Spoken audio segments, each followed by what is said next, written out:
In 1990, the average American home cost around $150,000. By 2000, it was just over $200,000. By 2010, $280,000. Today, well over $420,000. In just 3 decades, home prices have more than tripled. And as of November 2025, the United States is in what many economists call a full-blown housing crisis. Prices are at record highs. Construction costs keep climbing. Builders can't keep up. And it's not just the land, it's not just demand, and it's not just interest rates. There's something else.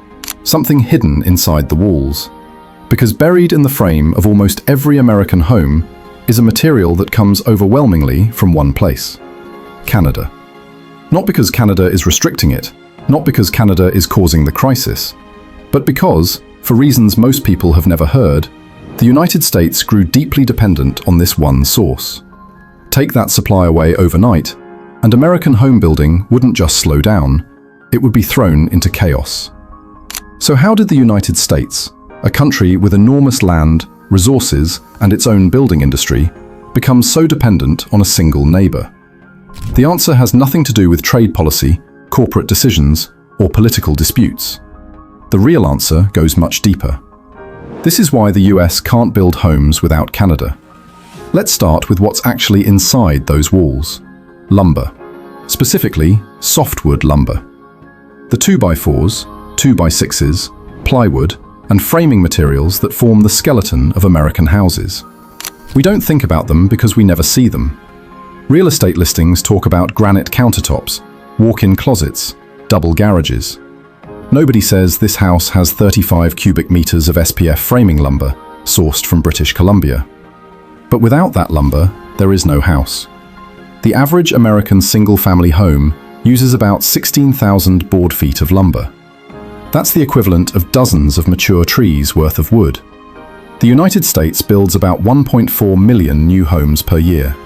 That's 22 billion board feet of lumber annually, just for residential construction. Add in commercial buildings, renovations, and other construction, and you're looking at around 50 billion board feet of lumber consumed in the US every year. And here's the number that changes everything.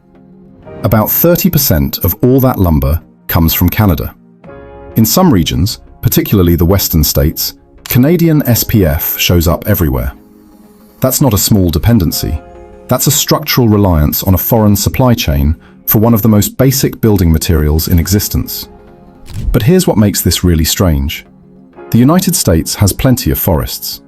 About 750 million acres of forest land, covering roughly 1/3 of the country. So why can't America supply its own lumber? The answer starts with understanding that not all wood is created equal. For home construction, you need softwood lumber. Pine, spruce, fir, hemlock. These trees grow straight and tall, are easy to cut and shape, and have the strength-to-weight ratio perfect for framing. Hardwoods like oak and maple are too dense and expensive for framing. They're great for furniture and flooring, but you can't build an entire house frame from them economically. So when Americans build homes, they need softwood, lots of it. And here's where geography enters the picture. The best softwood lumber comes from specific types of forests in specific climates. And Canada has something the United States largely doesn't: the boreal forest. The boreal forest is a massive band of coniferous trees stretching across Canada from coast to coast, from Yukon and the Northwest Territories in the west, through British Columbia's northern interior, across Alberta's Peace River country, through Saskatchewan and Manitoba, into Ontario's Clay Belt, through Quebec's Abitibi region, and all the way to Labrador and Newfoundland in the east. It's one of the largest intact forest ecosystems on Earth, covering about 1.4 billion acres. Towns like Prince George in British Columbia, Grand Prairie in Alberta, The Pas in Manitoba, Hearst and Kapuskasing in Ontario, Val-d'Or and Chibougamau in Quebec. These are mill towns built entirely around harvesting the boreal forest. These northern forests produce trees with unique characteristics. They grow slowly because of the cold climate.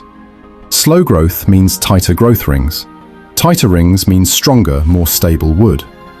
The wood is less prone to warping and twisting. This makes Canadian lumber ideal for construction. Now compare that to American softwood forests. The United States has two main softwood regions: the Pacific Northwest, the coastal forests of Washington and Oregon, from Bellingham down through Seattle, Tacoma, Portland, and Eugene. The Cascade Range, the Olympic Peninsula, Northern California's redwood country around Eureka and Crescent City. These forests produce excellent Douglas fir and hemlock. Towns like Longview, Washington, and Roseburg, Oregon, built their entire economies around timber. But here's the problem. Much of this forest is now protected. National forests, wilderness areas, spotted owl habitat. The timber that built America in the 20th century is largely off-limits in the 21st. Then there's the Southeast, the Pine Belt stretching from East Texas through Louisiana, Arkansas, Mississippi, Alabama, Georgia, and the Carolinas. Places like Bogalusa, Louisiana, Cressette, Arkansas, Hattiesburg, Mississippi. These are pine plantation towns where loblolly and slash pine grow fast in the humid subtropical climate. But that's exactly the problem. They grow too fast. The warm climate and long growing season create wood that's softer, less dense, and more prone to warping than northern lumber.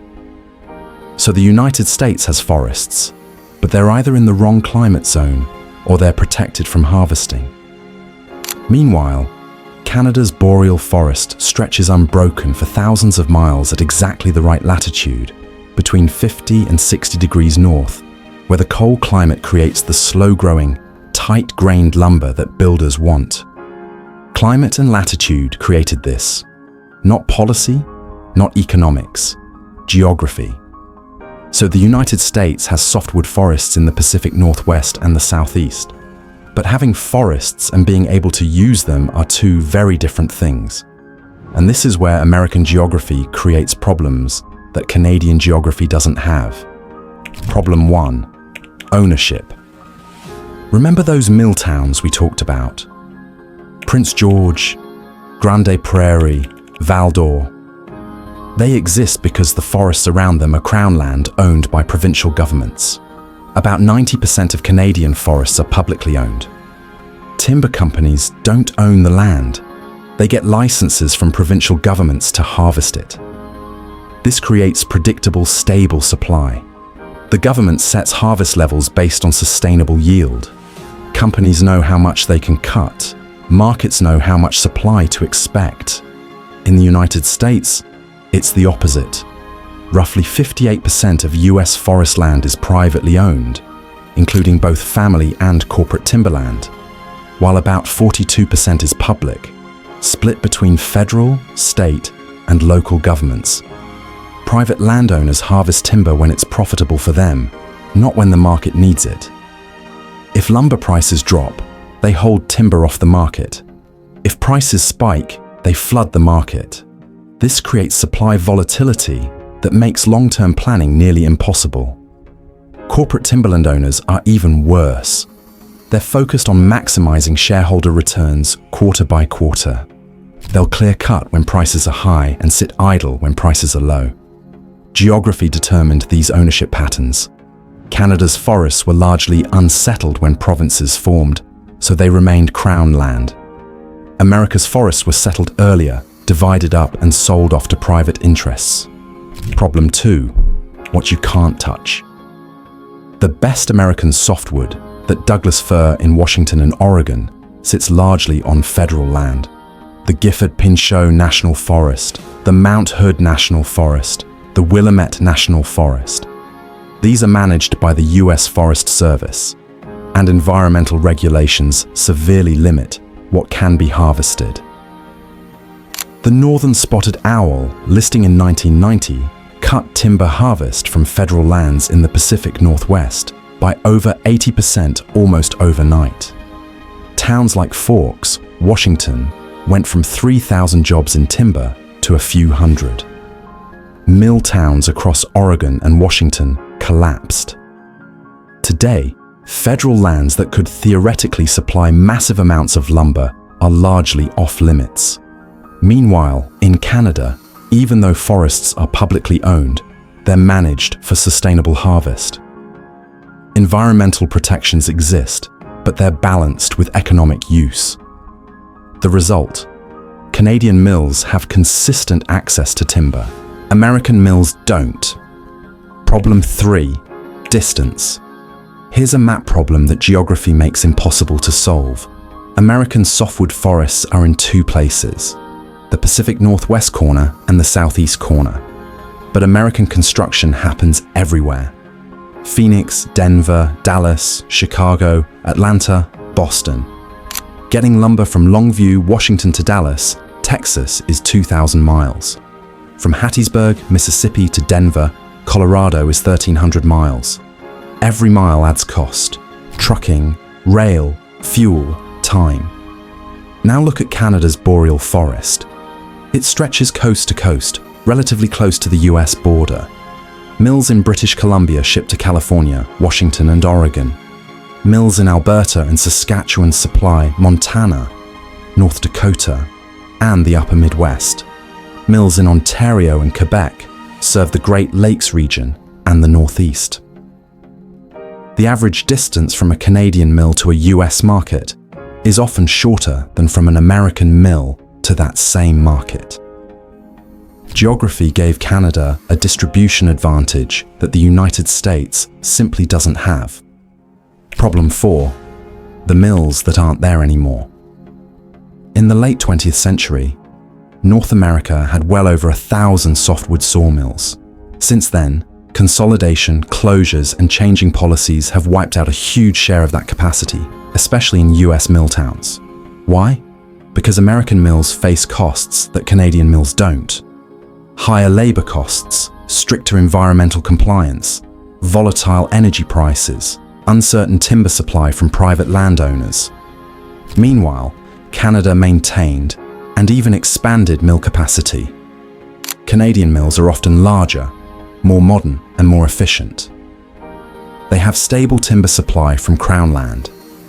They have lower energy costs. They have government support for capital investment. Towns like Prince George have state-of-the-art mills processing millions of board feet per year.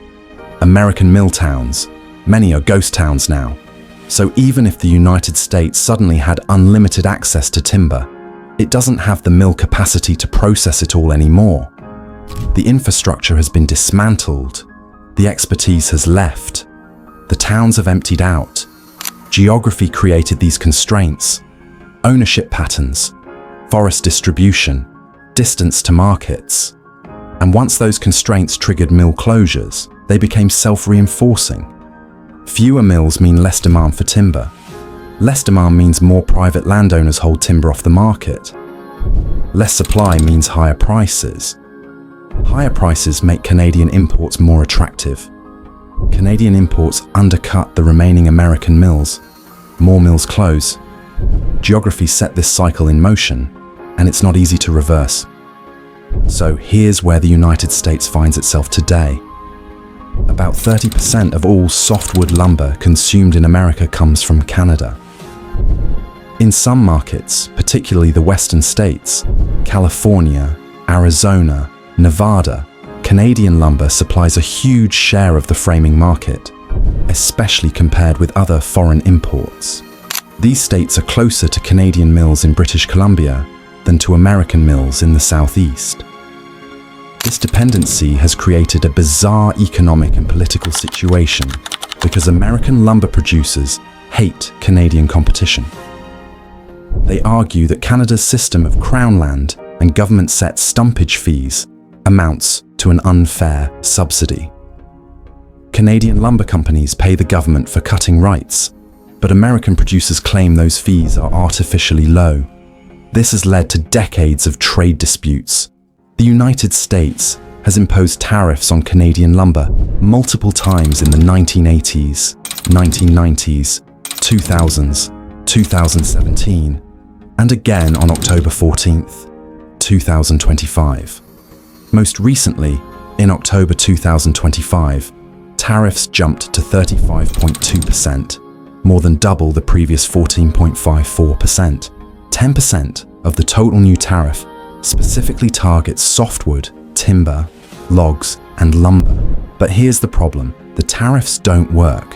When the US imposes tariffs on Canadian lumber, Canadian imports drop slightly, but American production doesn't increase enough to fill the gap. Why?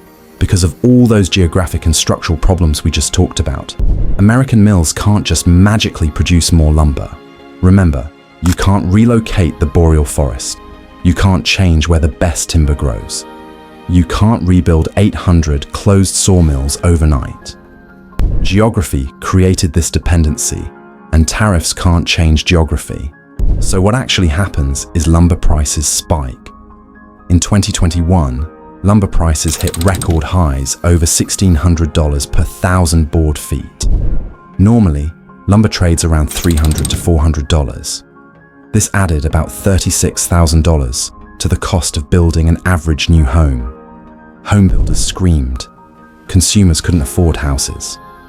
The housing crisis got worse, and the United States quietly kept importing Canadian lumber because there was no alternative. This is the dependency trap. Even with lumber prices settling to $546.50 per 1,000 board feet in 2025, still 35 to 80% above historical norms, the damage is done. America still needs Canadian lumber, but American producers demand protection from Canadian competition. The result is higher prices for everyone and no real solution, and it directly feeds into those home prices we talked about at the beginning. $150,000 in 1990, over $420,000 today. Lumber isn't the only reason home prices exploded. But when framing costs jump by tens of thousands of dollars overnight, it amplifies an already brutal housing market. But there's a new factor that's making this situation even more complicated: climate change. And it's affecting both Canadian and American forests in ways that could reshape the entire lumber industry. In Canada, the mountain pine beetle. Climate change has allowed the mountain pine beetle to spread across British Columbia and into Alberta. Warmer winters mean the beetles don't die off like they used to. These beetles have killed over half of British Columbia's merchantable pine. The devastation is staggering. In British Columbia alone, the beetle has killed trees across more than 18 million hectares. That's 44 million acres, an area larger than the entire state of Washington. The interior plateau, the Cariboo region, the forests around Prince George, one of those mill towns we talked about, have been decimated. By 2017, around 55 to 60% of the merchantable pine in British Columbia was dead or dying. Dead trees can still be harvested for a few years, but eventually they rot and become unusable. This has created a temporary surge in Canadian lumber production as mills race to harvest dead trees. But once those dead trees are gone, there will be a massive supply gap, which is the terrifying part because it takes 60 to 80 years to grow a new harvestable tree. In the United States, wildfires. The western United States is experiencing unprecedented wildfire seasons. Millions of acres of forest are burning every year. In 2020, California lost 4.3 million acres to fire, including prime timber country in the Sierra Nevada and Cascade Ranges. The Dixie Fire in 2021 burned nearly 1 million acres across Plumas and Butte counties, traditional logging territory. Oregon's 2020 Labor Day fires destroyed timber worth billions of dollars in the Cascade foothills. And it's getting worse. The 2023 wildfire season burned about 2.6 to 3.1 million acres nationwide. This destroys timber before it can be harvested and makes forest management even more complicated and expensive. But here's the deeper problem. These fires are burning so hot that they're sterilizing the soil. In some areas, forests aren't regenerating at all. Both countries changing growth patterns. Climate change is shifting where trees grow and how fast they grow. Some regions are becoming too hot and dry for traditional softwood species. Others are seeing faster growth but lower quality wood. the geographic advantages that made Canadian lumber superior might be changing. And here's the really scary scenario. What if both Canadian and American lumber production declined simultaneously? The United States would be competing with the rest of the world for a shrinking supply of lumber. Prices would explode. Home construction would collapse. This isn't hypothetical. During the COVID-19 pandemic, we got a preview of what this looks like. Supply chain disruptions, mill shutdowns, and surging demand sent lumber prices to record highs. Home construction slowed. Renovation projects were delayed. The housing crisis intensified. And that was temporary. Climate change is permanent. The geographic foundation that created this dependency is shifting beneath our feet. So what does the future of American home construction look like? Right now, the United States is caught between three bad options. Option 1, accept permanent dependence on Canada. This means dropping tariffs, accepting Canadian lumber as essential, and building the housing market around continued imports. American lumber producers hate this, but it's the economic reality. The United States simply cannot produce enough lumber domestically to meet demand. Geography, regulations, and mill capacity make it impossible. Option 2, massively expand domestic production. This would require opening more federal land to logging, politically difficult. Building dozens of new sawmills, expensive and time-consuming. Changing environmental regulations, politically toxic. Accepting higher lumber prices during the transition, economically painful. Even if all of this happened, it would take 10 to 20 years to significantly increase domestic production. And you still can't change the fundamental geography. American forests don't produce the same quality lumber as the Canadian boreal forest. The climate is different. The growth patterns are different. You can increase supply, but you can't replicate what geography created in Canada. Option 3, find alternatives to wood. This is already happening. Steel framing, concrete construction, engineered wood products, and modular building techniques are all reducing lumber demand. But wood is still the cheapest and most practical material for most residential construction. Alternatives are more expensive and require different skills and equipment. A steel-framed house can cost 15 to 20% more than a wood-framed house. Concrete construction is even more expensive. For a country already struggling with housing affordability, making homes more expensive isn't a solution. The most likely scenario is a combination of all three. The United States will continue importing Canadian lumber because there's no choice. It will slowly expand domestic production where possible, and it will gradually shift to alternative building materials. But in the short to medium term, the next 10 to 20 years, American home construction will remain dependent on Canadian lumber. And that dependency is actually increasing, not decreasing. As American forests face climate challenges, as environmental regulations tighten, and as mill capacity continues to decline, Canadian lumber becomes even more critical. There's also a geopolitical angle here that's worth considering.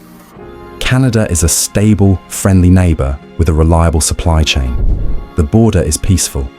Trade flows smoothly despite occasional disputes. Imagine if the United States was as dependent on lumber from China, Russia, or Brazil. The strategic vulnerability would be enormous. The Canada-US lumber relationship, despite the trade disputes, is actually one of the most stable resource dependencies in the world. But it's still a dependency, and dependencies create vulnerabilities. So let's come back to where we started. 1990, $123,000 for an average home. 2024, over $420,000. That's more than a tripling in price. And hidden inside that increase is the cost of lumber, a material that America increasingly cannot produce enough of on its own. The housing crisis isn't just about land scarcity or interest rates or demand. It's about the fundamental materials needed to build homes. And one of the most important of those materials comes from across the border. This isn't about trade policy or corporate decisions or political disputes. It's about geography. Canada has the boreal forest, 1.4 billion acres at 50 to 60 degrees north latitude, where cold climate creates slow growth and tight grain. Canada has public ownership, 90% crown land, creating stable supply. Canada has mill capacity maintained and expanded, while America closed 800 mills. Canada has distribution, coast-to-coast forest close to the US border. Meanwhile, the United States has private ownership, creating supply volatility, protected federal forest off-limits to harvest, 800 closed mills, and forest concentrated in two corners, Pacific Northwest and Southeast, far from most construction. The United States could theoretically become self-sufficient in lumber, but it would require massive changes to land use policy, environmental regulations, and industrial capacity. And it would take decades. In the meantime, every time an American family buys a new home, there's a good chance the frame holding it up came from a tree that grew in a Canadian forest. The 2x4s in the walls, the plywood in the floors, the roof trusses overhead. Canadian wood holding up the American dream. It's one of the most important economic relationships between the two countries, and most Americans have no idea it exists. Geography made Canada the lumber supplier to America, and geography ensures that relationship will continue. Because in the end, you can't change where the best trees grow, you can't relocate forests, and you can't build homes without wood.